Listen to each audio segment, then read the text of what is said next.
क्या एक इंसान पूरे देश की राजनीति बदल सकता है? ऐसा इंसान जिसने इंडिया में न्यू एज ऑफ पॉलिटिक्स की शुरुआत की। ऐसा इंसान जिसने नरेंद्र मोदी, राहुल गांधी, ममता बनर्जी, अरविंद केजरीवाल, एमके स्टालिन जैसे कई नेताओं को गद्दी हासिल या फिर गद्दी पर बने रहने में मदद की। वो इंसान जिसने अपना जॉब डिस्क्रिप्शन खुद बनाया और नए भारत का बना पहला पॉलिटिकल कंसल्टेंट। और क्या अब राजा बनाते बनाते खुद राजा बनना चाह रहा है? और ये सब इसने किया कैसे? क्या और आखिर कौन है प्रशांत किशोर?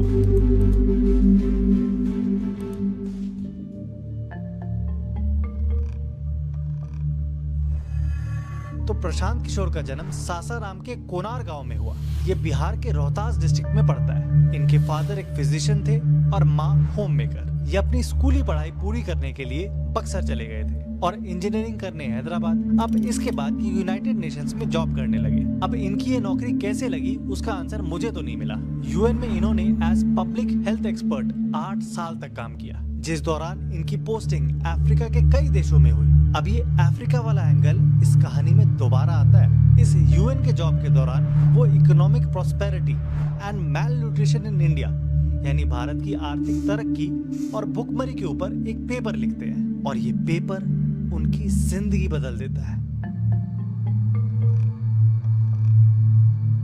तो ये इकोनॉमिक प्रॉस्पेरिटी वाला पेपर तब के भारत के पीएम मनमोहन सिंह तक पहुंच जाता है। अब इस पेपर में मैल न्यूट्रिशन वर्सेस ग्रोथ का कंपैरिजन किया हुआ था कि कैसे ग्रोथ के बावजूद भारत में इतनी भुखमरी है। और इस चीज के लिए प्रशांत ने एग्जाम्पल के तौर पर बार बार गुजरात का यूज किया था कि कैसे गुजरात में इतनी ग्रोथ हुई फिर भी इतनी ज्यादा भुखमरी है। अब ये पेपर तब के गुजरात के चीफ मिनिस्टर नरेंद्र मोदी तक भी पहुंच जाता है और मोदी प्रशांत को कॉफी के लिए इनवाइट करते हैं और प्रशांत के एंथुसियाज्म और फ्रेश आइडियाज को सुनकर उन्हें उसी समय सीएम ऑफिस में काम करने का ऑफर भी दे देते हैं। और यहीं से प्रशांत किशोर की पॉलिटिकल स्ट्रैटेजिस्ट की जर्नी शुरू हो जाती है।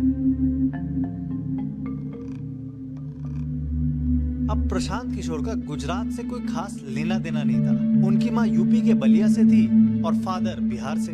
अब इससे पहले कि हम प्रशांत किशोर, मोदी और गुजरात के 2012 के चुनाव की बात करें, हमें एक और कैरेक्टर के बारे में पता होना जरूरी है, अमित शाह।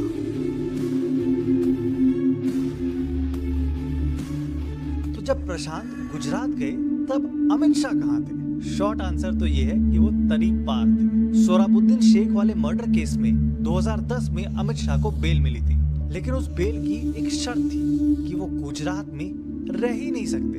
अब ये केस क्या था वो किसी और वीडियो में बताऊंगा। फिलहाल के लिए ये समझो कि मोदी का सबसे बड़ा कॉन्फिडेंट और राइट हैंड अमित शाह उनके पास नहीं था और ये 2012 वाला इलेक्शन मोदी को अकेले लड़ना था और इसी गैप को फिल करने आए प्रशांत किशोर। प्रशांत का लेकिन इलेक्शन मैनेजमेंट का तरीका अमित शाह से बहुत अलग था। उन्होंने डेटा हेवी स्टाइल अपनाया और मीडिया परसेप्शन और कैंपेन स्ट्रैटेजी जैसी चीजें मोदी के साथ डिस्कस करने लगे। ये पहली बार था कि मोदी को कोई ऐसा एडवाइजर मिला था जो बीजेपी आरएसएस के इकोसिस्टम से अलग था और पार्टी कैडर की तरह बात नहीं करके एक प्रोफेशनल की तरह बात करता था। किशोर ने जल्दी सीएम रेसिडेंस में एक छोटा वॉर रूम बना लिया था। अब आते हैं कैंपेन पर। प्रशांत ने एक रिसर्च बेस्ड मॉडल बनाया और मोदी को विकास पुरुष के तौर पर प्रोजेक्ट करने का प्लान किया, जिसमें जोर दिया जाएगा मोदी के गुजरात मॉडल पर कि कैसे रोड, इलेक्ट्रिसिटी और इंडस्ट्रीज गुजरात में मोदी के टेन्योर में बढ़ी है और हिंदुत्व पोलराइजेशन वाले एंगल को साइड कर दिया। किशोर ने एक और काम किया। उन्होंने यंग प्रोफेशनल्स जैसे इंजीनियर्स, एमबीएस और पॉलिसी रिसर्चर्स हायर किए और उन्हें गांधीनगर बुला लिया और अपने वॉर रूम का हिस्सा बना लिया। यहाँ पर एक्सटेंसिवली हर एक कॉन्स्टिट्यूएंसी के हिसाब से डेटा और मीडिया प्लानिंग की गई। अब ये सब देखकर बीजेपी के पुराने नेताओं को कुछ समझ नहीं आ रहा था। कल का आया बंदा पूरी पार्टी को कैसे मैनेज कर रहा है। उन्होंने ओपनली इसका विरोध भी किया, लेकिन प्रशांत के ऊपर मोदी का हाथ था और मोदी को प्रशांत का स्टाइल पसंद आ गया था। अब सितंबर 2012 को मोदी ने लॉन्च की विवेकानंदा युवा विकास यात्रा, जो कि एक मैसिव रोड शो था जो कल्चर, नेशनलिज्म और डेवलपमेंट को प्रोजेक्ट करता था। किशोर और उनकी टीम ने ब्रांडिंग, विजुअल्स और स्लोगन्स सबको ऐसे डिजाइन किया था कि सिर्फ एक मैसेज जाए, विकास। इस यात्रा के बाद मोदी का नाम विकास से ऐसा जुड़ा कि उनकी रेपुटेशन विकास पुरुष की हो गई। अब कैंपेन एक आदमी पर बेस करने का सबसे बड़ा प्रॉब्लम है कि इतने बड़े राज्य में वो कैसे पहुंचेगा, वो भी लिमिटेड टाइम में इतने लोगों को छूना पॉसिबल नहीं होता है। इसका तोड़ प्रशांत ने टेक्नोलॉजी के थ्रू निकाला। मोदी का होलोग्राफिक प्रोजेक्शन करवाया गया, जिसके थ्रू मोदी की 3D इमेज राज्य के अलग अलग जगहों पर एक साथ चलाई गई। इससे मोदी का चेहरा तो लोगों तक पहुंचा ही, पर साथ ही मोदी का टेक्नोलॉजिकली एडवांस होने वाला मैसेज भी गया, यानी वही विकास पुरुष वाले नैरेटिव को बल मिला। और मीडिया में भी इस बात का बहुत हल्ला हुआ। अब ये सब चल ही रहा था कि इसी बीच अमित शाह को सुप्रीम कोर्ट से गुजरात वापस आने की परमिशन मिल गई। शाह ने नारायणपुरा से पर्चा भी भरा, लेकिन तब तक अमित शाह के इलेक्शन कैंपेन मैनेज करने वाले रोल को प्रशांत किशोर ने पूरी तरीके से हाईजैक कर लिया था। और फाइनली दिसंबर में रिजल्ट्स आ गए। बीजेपी 182 सीट में से 115 सीट जीत गई, जिससे नरेंद्र मोदी लगातार तीसरी बार बन गए गुजरात के मुख्यमंत्री, जो किसी भी नेता के लिए बहुत बड़ी बात है। इस कैंपेन से प्रशांत किशोर ने अपने लिए भारतीय राजनीति में जगह बना ली थी और इस रोल को कहा जाने लगा political strategist. 3D rallies, war rooms, message discipline जैसे कॉन्सेप्ट्स काफी रेवोल्यूशनरी साबित हुए और प्रशांत का टास्क 1 सक्सेसफुली कंप्लीट हुआ। लेकिन अब एक इतना बड़ा रास्ता खुल गया था कि नरेंद्र मोदी और प्रशांत किशोर के पास पूरे भारत पर राज करने का मौका था।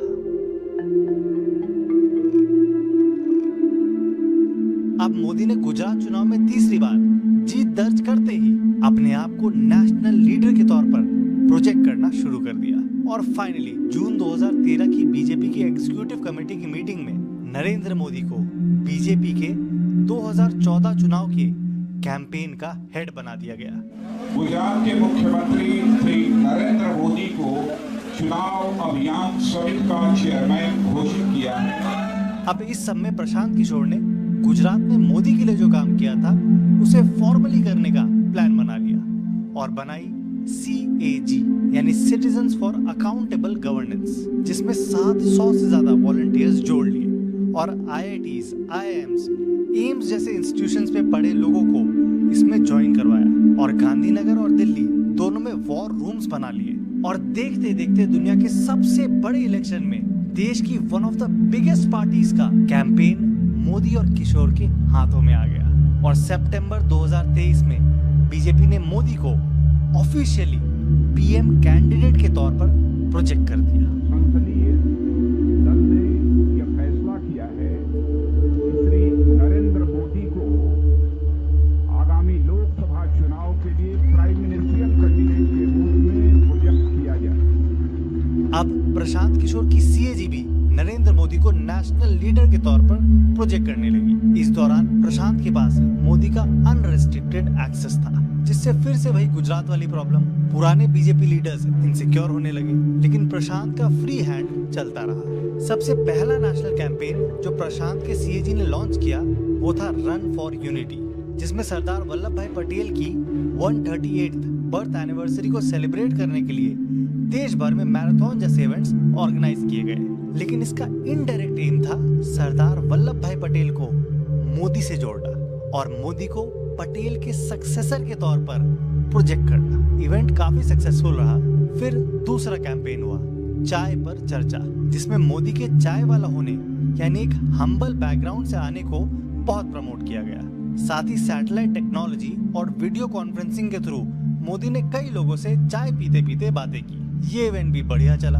और सबसे इंपॉर्टेंट चीज जो प्रशांत ने बहुत इफेक्टिवली यूज की वो थी सोशल मीडिया, जिसमें मोदी के ट्विटर, फेसबुक और यूट्यूब अकाउंट्स को पूरी तरह से रिवैम्प कर दिया। क्यूरेटेड मीम्स, स्लोगन्स और इन्फोग्राफिक्स डाले गए और एंगेजमेंट आसमान छूने लगा। अब एक तरफ CAG मोदी को ब्रांड के तौर पर एस्टैब्लिश कर रही थी, तो दूसरी तरफ बीजेपी और RSS अपना ऑर्गेनाइजेशनल माइट यूज करके अपना कैंपेन चला रही थी। ये सब में फिर से सवाल उठता है कि अमित शाह कहाँ थे? तो मोदी ने अमित शाह को देश के सबसे बड़े राज्य उत्तर प्रदेश, जहां 80 सीट्स थी, उसे मैनेज करने की जिम्मेदारी दे दी थी, जिसकी वजह से कम ओपनली प्रशांत और अमित शाह के बीच कोई टकराव देखने को नहीं मिला।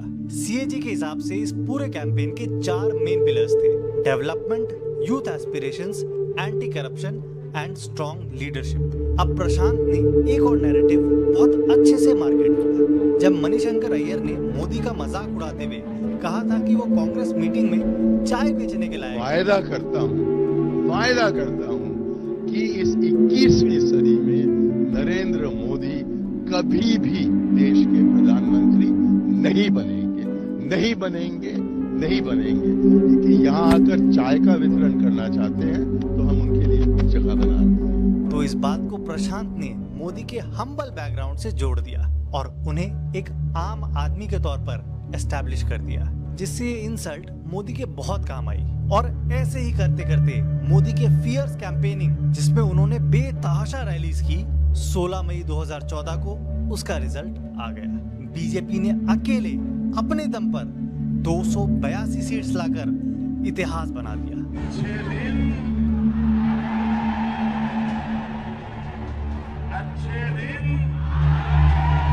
ऐसा 30 साल में पहली बार हुआ था कि कोई एक पार्टी फुल मेजॉरिटी में आ जाए। मोदी के कैंपेन को ओबामा मूवमेंट ऑफ इंडिया कहा गया और किशोर और उनकी सीएजी इस पूरे मूवमेंट में लीथल वेपन साबित हुई।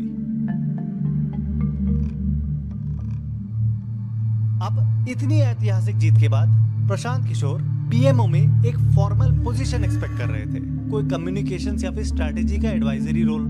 लेकिन बीजेपी के बड़े नेता ऐसा होने देना नहीं चाहते थे, खासकर तब जब अमित शाह को जुलाई 2014 में बीजेपी के नेशनल प्रेसिडेंट के तौर पर अपॉइंट कर दिया गया और सर्वसम्मत से श्री अमित शाह जी को भारतीय जनता पार्टी के राष्ट्रीय अध्यक्ष के रूप में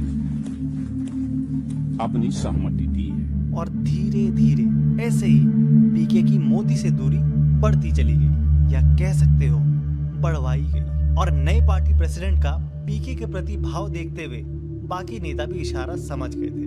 बीजेपी के नेता पीके को एक वेंडर के तौर पर देखने लगे, जिसने काम तो बढ़िया किया लेकिन अब उसकी कोई जरूरत नहीं थी। एक बीजेपी इनसाइडर ने कहा कि पीके कैंपेन के दौरान बीजेपी से बड़े बनने लग गए थे और ये बीजेपी को कतई बर्दाश्त नहीं है। प्रशांत किशोर का BJP IT cell, social media wing, ये सब से नाता घटता चला गया और 2014 खत्म होते होते पीके ने अपना रास्ता अलग करने का फैसला कर लिया था। बीजेपी से साइडलाइन होने के बाद जेडीयू के नेता पवन वर्मा ने पीके को एक आदमी से इंट्रोड्यूस करवाया, ऐसा इंसान जो प्रशांत को उसका टास्क 3 देने वाला था और बीजेपी से इतर उनके करियर की पहली सीढ़ी बनता, नीतीश कुमार। तो नीतीश कुमार ने मोदी के पीएम नॉमिनेशन बनते ही अपनी पार्टी को एनडीए से अलग कर लिया। हम लोगों ने कोई फैसला जल्दीबाजी में नहीं लिया है और जो हालात और बीजेपी के साथ अपना 17 साल पुराना रिश्ता तोड़ लिया। लेकिन 2014 के लोकसभा इलेक्शन में जेडीयू सिर्फ 2 सीट जीत पाई और यही देखते हुए जून 2015 में नीतीश कुमार ने आरजेडी और कांग्रेस के साथ मिलकर आने वाले विधानसभा चुनावों के लिए बनाई महागठबंधन और स्ट्रेटेजिस्ट के तौर पर प्रशांत किशोर को चुना, क्योंकि वो बीजेपी के रग रग से वाकिफ थे और ब्रांड मोदी को काउंटर करने का फॉर्मूला भी वही बना सकते थे। और जहां तक प्रशांत का सवाल था, ये उनके लिए भी बीजेपी से बदला लेने का एक अच्छा मौका था। और बाद में उन्होंने एक इंटरव्यू में कहा भी था, I believed from the very beginning that Nitish Kumar was a wholesome product to sell. He had performance, credibility, a sober personality, and a formidable reputation as an administrator. If anything was missing, it was that he wasn't being regarded as a heavyweight politician. So the first step was to position him as a politician. अब पीके का इस चुनाव में एक और बहुत important role था, नीतीश और लालू के बीच एक ब्रिज के तौर पर काम करना और दोनों के बीच कोऑर्डिनेशन बनाना। तो फाइनली पीके ने जून 2015 में नीतीश की टीम ज्वाइन कर ली और नीतीश कुमार के घर पर रहने लगे। लेकिन टाइम ज्यादा नहीं था, पीके के हाथ में ये मौका इलेक्शन के कुछ ही महीनों पहले आया था और प्रशांत को सीएजी को एक बड़े ऑर्गेनाइजेशन में तब्दील करने का ये एक सही मौका लगा और उन्होंने बनाई IPAC, Indian political action committee, जिसका सोल पर्पस था पॉलिटिकल पार्टीज और पॉलिटिशियंस को इलेक्शन जिताने में मदद करना। अब बिहार में पीके के पास बीजेपी जितना अंधा बजट तो था नहीं, तो कम पैसों में सारा काम निकालना था, तो उन्होंने 5000 साइकिल्स निकलवा दी और पूरे बिहार में छोड़ दी, जिसमें वॉलंटियर्स बिहार के कोने कोने में जाकर एक चिट्ठी बांट रहे थे। इसे कहा गया पर्चा पे चर्चा। अब इस चिट्ठी में नीतीश कुमार और उनकी सरकार के अचीवमेंट्स लिखे हुए थे और नीचे नीतीश का साइन भी था।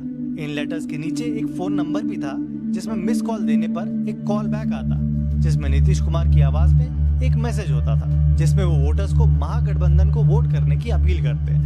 ये एक बहुत पर्सनलाइज्ड मैसेज साबित हुआ और ग्राउंड रीच आउट के लिए हजारों व्हाट्सएप ग्रुप्स बनाए गए, जिसमें बहुत कैलकुलेटेड मैसेजेस डाले जाते। इन वॉलंटियर्स के काम को एक स्लोगन भी दे दिया गया, एक कार्यकर्ता 10-10 तक, एक संदेश हर घर तक। अब जैसे चाय वाले इंसल्ट को पीके ने मोदी के लिए हीरो कैंपेन बना दिया था, ऐसा ही कुछ बिहार में भी हो गया, लेकिन इस बार मौका दिया मोदी ने।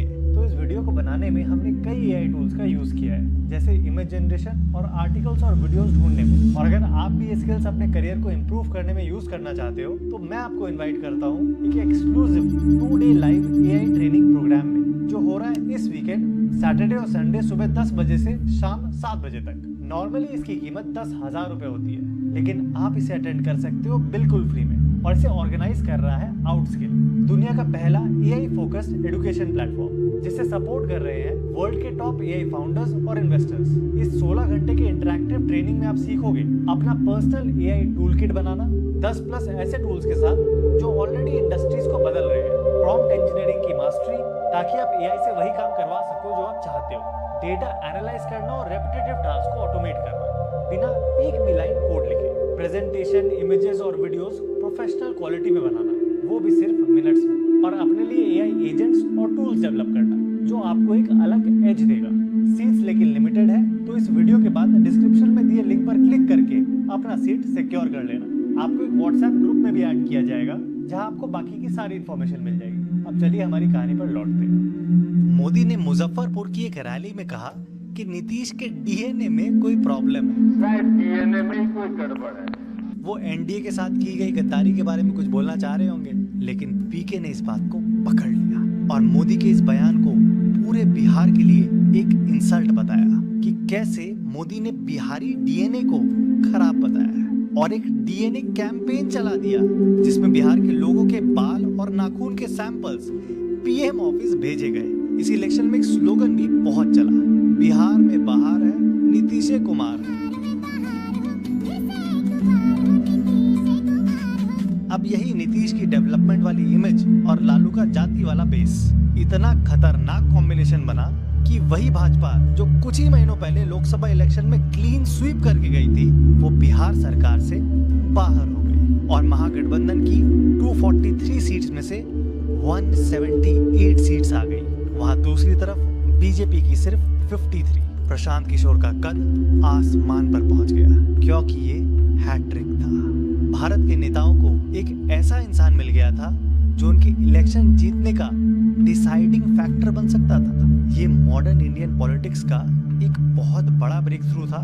अब नीतीश कुमार वो बीजेपी वाली गलती दोहराना नहीं चाहते थे। उन्होंने पीके को कैबिनेट मिनिस्टर के रैंक वाली एडवाइजरी रोल दे दी, लेकिन सरकार सिर्फ CM से नहीं चलती है। वहां की ब्यूरोक्रेसी और नेता दोनों पीके को एक आउटसाइडर के तौर पर देखते थे। अब बिहार के बाद पीके को एक बहुत अनकॉमन जगह से एक ऑफर आता है, अफ्रीका से। अब याद करो, मैंने कहा था UN के टाइम पीके अफ्रीका में थे, तो वहीं से उनके ये कनेक्शंस थे। तो तंजानिया की रूलिंग पार्टी CCM के तरफ से स्ट्रेटेजिक एडवाइस देने का ऑफर आया। IPAC की एक टीम को तंजानिया में स्टेशन कर दिया गया और CCM जीत भी गई। पीके की रेपुटेशन दिन प्रतिदिन बढ़ती चली गई, बिहार से लेके तंजानिया तक। तो कांग्रेस के veteran leader captain Amarinder Singh अपने सर्वाइवल की लड़ाई लड़ रहे थे। पिछले 2 इलेक्शन वो बुरी तरह से हारे थे और इस बार उन्होंने पीके को कांटेक्ट किया ताकि वो अकाली बीजेपी कॉम्बिनेशन का तोड़ निकाल सके। किशोर इस टास्क के लिए अपनी अपनी टीम के साथ पंजाब शिफ्ट हो गए और अमरिंदर सिंह के लिए कैंपेन इंजीनियर करना स्टार्ट कर दिया। इनकी ब्रांडिंग होनी थी एज पंजाब द कैप्टन और उसी फॉर्मूला को यूज करते हुए लॉन्च किए कॉफी विद कैप्टन और बनाई कैप्टन्स ग्रीवियंस कमेटी, जिसके थ्रू लोकल कप्तान्स यानी हेड वॉलंटियर्स हर डिस्ट्रिक्ट में अपॉइंट किए। अब कैप्टन अमरिंदर सिंह को प्रशांत की ये गिमिकी तरीके पसंद नहीं आए, लेकिन फिर भी उन्होंने काम जारी रखा। कैप्टन जब पंजाबी एनआरआईज को रिझाने के लिए कनाडा एक लंबे ट्रिप पर जा रहे थे तो पीके ने मना कर दिया और कैप्टन को वापस जल्दी आना पड़ा, क्योंकि कैंपेनिंग का समय बहुत कीमती होता है। और इन सभी हिकअप्स के बावजूद पंजाब में कांग्रेस जीत जाती है और 117 में से 77 सीट्स आ गए। कांग्रेस की ये मोदी एरा की पहली सिंगल हैंडेड विक्ट्री थी। और इसके बाद कैप्टन अमरिंदर ने खुद कहा भी कि Kishore's team was absolutely critical to the victory और कैप्टन ने ही राहुल गांधी को कहा कि वो पीके को यूपी चुनाव के लिए ले ले। अब यूपी के 2017 के विधानसभा चुनाव आ गए थे और प्रशांत को इस बार कांग्रेस की मदद करनी थी। उन्होंने कांग्रेस को ब्राह्मण, दलित और मुस्लिम्स का कोलेशन रीबिल्ड करने का रोड मैप दिया और नारा दिया 27 साल यूपी बेहाल। राहुल गांधी को पद यात्रा, किसानों के साथ इंटरेक्शन, मंदिर जाना, ये सब करने को कहा ताकि उनकी वो अलूफ इमेज थोड़ी चेंज हो। कई लोन वेवर फॉर्म्स बंटवाए। अब इसी बीच पीके ने गलत पासा चल दिया। कानपुर में सीक्रेटली कांग्रेस ब्राह्मण कॉन्क्लेव चलवाया अपर कास्ट वोटर्स को रिझाने के लिए, लेकिन ये बात लीक हो गई। अब इससे अपर कास्ट वोटर्स तो क्या ही जुड़े, लेकिन मुस्लिम्स और दलित्स नाराज जरूर हो गए और फिर से वही ओल्ड वर्सेस न्यू वाला टसल भी था। पीके के नए तरीके कांग्रेस के पुराने नेताओं को पसंद नहीं आ रहे थे। अब पीके ने कांग्रेस को एक सीएम फेज भी अनाउंस करने का सजेशन दिया और हाई कमांड ने दिल्ली की फॉर्मर सीएम शीला दीक्षित का नाम आगे कर दिया। आप सीएम कैंडिडेट कहिए या पार्टी का चेहरा कहिए, किसी भाषा में श्रीमती शीला दीक्षित। लेकिन पीके ने इसका अपोज किया क्योंकि दीक्षित ने एंटी यूपी बिहार कमेंट्स पहले पास किए हुए थे, लेकिन हाई कमांड ने पीके की बात को नजरअंदाज करते हुए नाम अनाउंस कर दिया। स्टेट पार्टी प्रेसिडेंट को भी लेके पीके की अलग ओपिनियन थी, मगर हाई कमांड ने राज बब्बर को स्टेट हेड बना दिया। लेकिन पार्टी ने राज बब्बर को इस जिम्मेदारी देने का फैसला किया। अब मोदी, नीतीश और कैप्टन के साथ पीके का कोऑर्डिनेशन जबरदस्त था, लेकिन दीक्षित उन्होंने पीके से डिस्टेंस बना ली और फिर कुछ ऐसा हुआ जिससे कांग्रेस की जीतने की सारी उम्मीदें खत्म हो गई। कांग्रेस ने समाजवादी पार्टी के साथ गठबंधन कर लिया। ये अलायंस होगा और अलायंस होगा सरकार बनाने की, जिससे सारी की सारी मैसेजिंग गड़बड़ हो गई। कांग्रेस एक जूनियर पार्टनर बनकर रह गई और एक जॉइंट कैंपेन चलाया गया यूपी के लड़के। लेकिन इस सब में बीजेपी और मोदी दोनों का हिंदुत्व प्लस डेवलपमेंट का मुद्दा छा गया और जब रिजल्ट्स आए तो कांग्रेस कहीं मुंह दिखाने लायक नहीं रही। कांग्रेस के 403 में से 7 सीट आए और बीजेपी ने लैंडस्लाइड विक्ट्री दर्ज की। इसके बाद वही ब्लेम गेम शुरू। एक कांग्रेस नेता ने तो पोस्टर लगवाए कि जो पीके को ढूंढ के लाएगा उसको 5 लाख रुपए देंगे। Poster was put up at the party office in the state capital of Lucknow, pointing a very large finger. Find Prashant Kishore, the Congress strategist. Congress ने पीके को डिफेंड किया और पीके ने बाद में इस हार के बारे में पूछने पर कहा, I had overestimated my freedom within Congress and misjudged the party's dynamics और कहा, You cannot repair 27 years of damage in a few months। लेकिन इस चीज से ये तो तय हो गया कि पीके की वो इनविंसिबल वाली जो इमेज थी वो खराब हो गई। अब 2017 के हार के बाद पीके लाइमलाइट से थोड़े दूर हो गए, लेकिन सडनली सितंबर 2018 में उन्होंने एक अनाउंसमेंट कर दी। उन्होंने ऑफिशियली जेडीयू ज्वाइन कर ली, वही जेडीयू जिसको जिताने में उन्होंने 2015 में हेल्प की थी। इस तरीके से प्रशांत किशोर को जेडीयू में शामिल कराया गया। आप देखिए, लेकिन एक मेन अंतर था, अब नीतीश फिर से बीजेपी के साथ जुड़ चुके थे, लेकिन पीके और नीतीश का बीच का रैपो वैसा ही था, जिसकी वजह से 1 महीने बाद ही नीतीश ने पीके को पार्टी का वाइस प्रेसिडेंट बना दिया। यानी पीके अब पार्टी के नंबर 2 आदमी बन गए थे। हो सकता है नीतीश पीके को एक बड़े पॉलिटिकल रोल के लिए तैयार कर रहे हो, लेकिन 2019 खत्म होते होते मामला गड़बड़ाने लगा और इसका सबसे बड़ा मुद्दा बना CAA, सिटीजनशिप अमेंडमेंट एक्ट। पीके के हिसाब से ये कानून डिस्क्रिमिनेटरी था। लेकिन जब आप उसको एनआरसी से जोड़ देते हैं तब वो डिस्क्रिमिनेटरी हो जाता है। और इसका पूरा विरोध किया, लेकिन नीतीश ने ऐसा नहीं किया और बीजेपी का साथ दिया। इस बात पर पीके ने ओपनली पार्टी के स्टैंड को चैलेंज करते हुए ट्वीट्स किए, जिसके रिस्पांस में नीतीश कुमार ने कहा कि पीके को अमित शाह के कहने पर ज्वाइन करवाया गया था। आया कैसे भाई, हमको अमित शाह जी कहे ज्वाइन करें। जिसके बाद पीके ने और ट्वीट्स किए। फाइनली पीके को एंटी पार्टी एक्टिविटीज का हवाला देकर निकाल दिया गया, यानी पीके एज अ नेता बस 16 महीने टिक पाए और जाते जाते फिर ट्वीट किया कि good luck to retain the CM chair. वहां दूसरी तरफ आईपैक अपना काम कर रही थी। अब इसी बीच पीके 2019 के आंध्र प्रदेश के विधानसभा चुनाव के लिए जगन मोहन रेड्डी और उनकी पार्टी वाईएसआरसीपी को गाइड कर रहे थे और इस कैंपेन के लिए प्रशांत और उनकी टीम को करीब 700 दिनों का टाइम मिला था, जो कि आईपैक का अब तक का सबसे लॉन्गेस्ट कैंपेन था। पीके की करीब 400 लोगों की टीम ने इस दौरान करीब 35 कैंपेन्स चलाए, जिसमें से 18 वर्चुअल थे और 17 ग्राउंड पर। जगन ने करीब 3600 किलोमीटर की पद यात्रा भी निकाली, जिसमें उन्होंने पूरा स्टेट कवर किया। आईपैक ने स्लोगन्स दिए नायडू निन्नू नमम बाबू और बाय बाय बाबू। बाय बाय बाबू यानी नायडू को बाय बोल रहे थे। और एक कैची थीम सॉन्ग भी था, रव वाली जगन कव वाली जगन।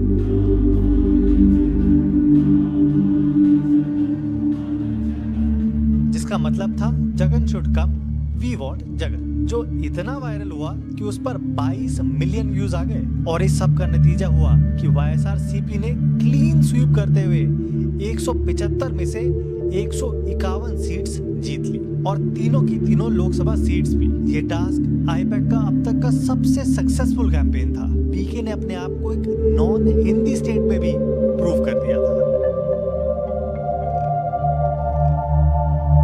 अब 2019 के अंत में आम आदमी पार्टी के सुप्रीमो अरविंद केजरीवाल ने पीके और आईपैक को अपने 2020 के विधानसभा इलेक्शंस के लिए बुला लिया और ये फिर से पीके के लिए बहुत बड़ा मौका था, क्योंकि वो अपने सबसे बड़े राइवल बीजेपी को देश की राजधानी में हरा सकते थे। अब पीके ने पहला काम जो किया वो था केजरीवाल और उनकी पार्टी के सभी लोगों को नरेंद्र मोदी के खिलाफ कुछ भी बोलने से साफ मना कर दिया। पीके का मानना था कि मोदी अभी भी बहुत पॉपुलर है, स्पेशली दिल्ली जैसे समृद्ध राज्य में, और हो सकता है बीजेपी के वोटर्स आपके फेवर में वोट कर दे अगर उन्हें मोदी के खिलाफ कुछ ना बोला जाए, क्योंकि एक रीजनल अफेयर है और सेंटर में तो खैर बीजेपी है ही, साथ ही देश में एक नेशनलिज्म की वेव भी थी, जिससे मोदी के खिलाफ बोलने को देश के खिलाफ बोलना माना जाता था। तो बिना बीजेपी के जाल में फंसे पूरा कैंपेन आपको अपने कार्यकाल में हुए काम के बेसिस पर लड़ने का सजेशन दिया और स्लोगन दिया, अच्छे बीते 5 साल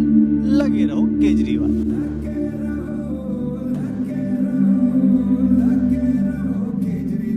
आपके नेता हर डिबेट में स्कूल्स, मोहल्ला क्लिनिक्स, बिजली और पानी जैसे मुद्दों पर ही बात करते हैं और नेशनल इश्यूज के सारे क्वेश्चंस को अवॉइड कर देते हैं। लेकिन पीके की स्ट्रैटेजी बहुत सिंपल थी, किसी भी तरह के पोलराइजेशन में नहीं पड़ना है। केजरीवाल टीवी चैनल्स पर जाकर हनुमान चालीसा सुना रहे थे। श्री गुरु चरण सरोज रज। इसी बीच एक एमपी ने केजरीवाल को आतंकवादी बोल दिया। Protesting with a placard that says, and I quote, आतंक का दूसरा नाम अरविंद केजरीवाल। और उसका भी केजरीवाल को बहुत फायदा मिला।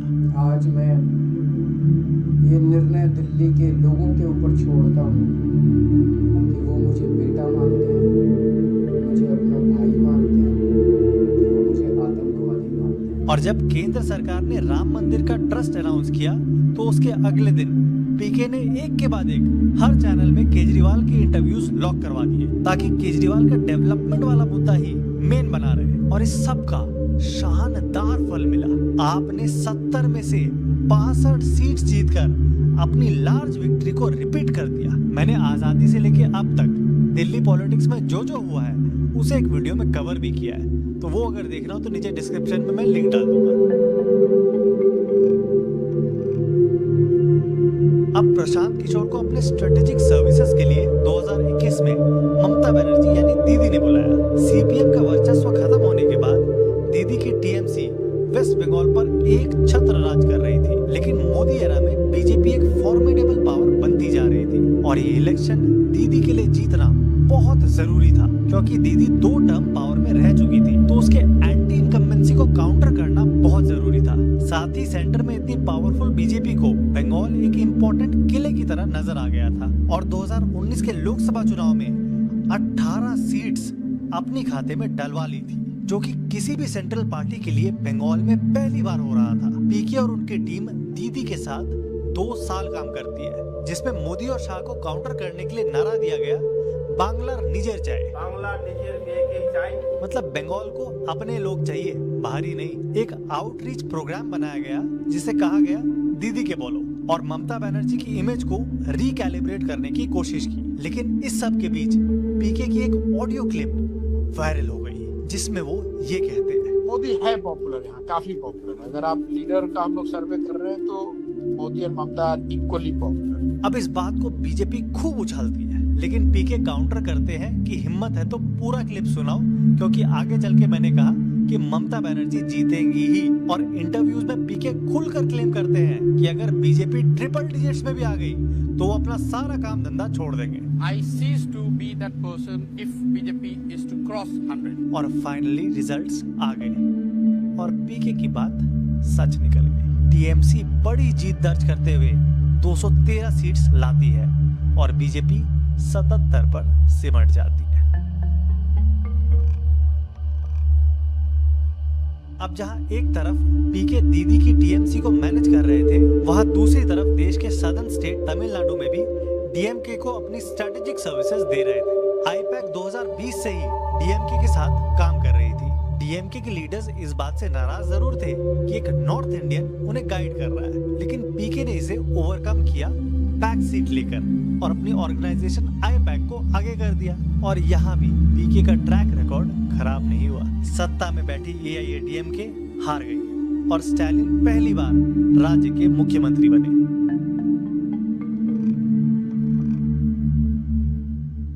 तो जिस दिन वेस्ट बंगाल इलेक्शंस के रिजल्ट्स आए थे, उसी दिन पीके ने ऐलान कर दिया कि वो अब ये पॉलिटिकल स्ट्रेटेजिस्ट वाला काम हमेशा के लिए छोड़ रहे हैं। वो काम जो इन्होंने 10 साल पहले मोदी के साथ गुजरात में शुरू किया था, वो पूरे देश का चक्कर लगाते हुए उसी बीजेपी को हराकर वेस्ट बंगाल में खत्म हो गया। और कुछ टाइम बाद उन्होंने क्लियर कर दिया कि वो आगे अपने आने वाली पारी में क्या करेंगे।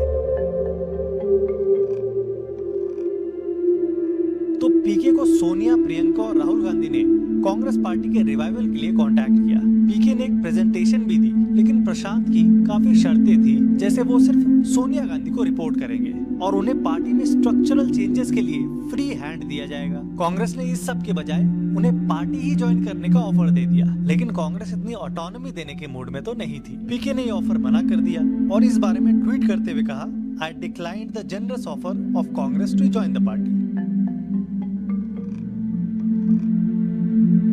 अब पीके ने मई 2022 में पटना में जन स्वराज अभियान का ऐलान कर दिया कि वो बिहार में 3500 किलोमीटर से ज्यादा पद यात्रा करेंगे और लोगों को अपने इस अभियान से जोड़ेंगे। और ये मोमेंट पीके की ऑफिशियल पॉलिटिकल एंट्री के तौर पर देखा जा सकता है। उन्होंने इस अभियान का आइडियल महात्मा गांधी को माना और 2 अक्टूबर 2022 को ये यात्रा शुरू कर दी। अब उन्होंने इस अभियान के 3 मेन ऑब्जेक्टिव्स बताए। बिहार के हर गांव तक अपनी बात पहुंचाना, वहां के लोगों को सोच समझकर वोट देने की अपील करना और भारत के लिए एक डेवलपमेंट का रोड मैप बनाना। किशोर इस यात्रा के दौरान हर दिन लगभग 15 से 20 किलोमीटर तक चलते और उनके हिसाब से उन्होंने बिहार के 60% गांव कवर कर लिए। लोगों ने उनके इस अभियान की फंडिंग को लेकर काफी सवाल उठाए कि उनके पास इतना बड़ा अभियान चलाने के पैसे कहां से आए। और इसी सब के बीच 2 अक्टूबर 2024 को पटना के गांधी मैदान में जन स्वराज अभियान को एक पार्टी का रूप दे दिया गया। इसके पहले वर्किंग प्रेसिडेंट बने retired IFS officer Manoj Bharti. Jan Swaraj party को स्कूल बैग का सिंबल अलॉट हुआ, जो कि काफी अप्रोप्रिएट भी है, क्योंकि पीके लगातार हर गांव में पढ़ाई की बात तो जरूर करते हैं। उन्होंने ये भी ऐलान किया कि वो बिहार में शराबबंदी जन स्वराज की सरकार बनने के 1 घंटे के अंदर हटा देंगे, 1 घंटे में हट जाएंगे। और भी कई क्लेम्स किए हैं, जैसे जन स्वराज सारी की सारी 243 सीट लड़ेगी और किसी भी पार्टी के साथ अलायंस नहीं करेगी, और ये भी कि उन्हें अगर क्लियर मेजोरिटी नहीं आती है तो वो सरकार नहीं बनाएंगे और अपनी बहुत बड़ी हार मानेंगे। लेकिन लेट 2024 में इसकी पहली परीक्षा हो गई। बिहार में 4 सीट्स पर बाई इलेक्शंस होने थे। पीके ने अपनी सिर्फ 1 महीने पुरानी पार्टी को इन चारों सीट्स पर उतार दिया, लेकिन चारों के चारों कैंडिडेट्स बुरी तरह से हार गए। यहाँ तक तो 3 की जमानत तक जब्त हो गई। अब ये माना जा सकता है कि पीके के लिए ये एक मॉक टेस्ट था 2025 के विधानसभा चुनावों का, और इन इलेक्शन से उन्हें ये तो समझ आ गया होगा कि इलेक्शन लड़ना और लड़वाना 2 अलग चीजें हैं। उनके हिसाब से इस पार्टी से लाखों लोग जुड़ चुके हैं और वो एक्टिवली कैंपेन भी कर रहे हैं, लेकिन अब पीके और उनकी पार्टी का आगे क्या होगा वो तो वक्त ही बताएगा। तो ये थी प्रशांत किशोर की पूरी कहानी। इस वीडियो को अंत तक देखने के लिए थैंक यू। ऐसी वीडियोस बनाने में काफी मेहनत लगती है, तो अपने व्यूज नीचे कमेंट्स में जरूर बताना, और हम आने वाले वीडियोस में और भी इंटरेस्टिंग टॉपिक्स को कवर करेंगे, इसलिए सब्सक्राइब कर लेना। Thank you.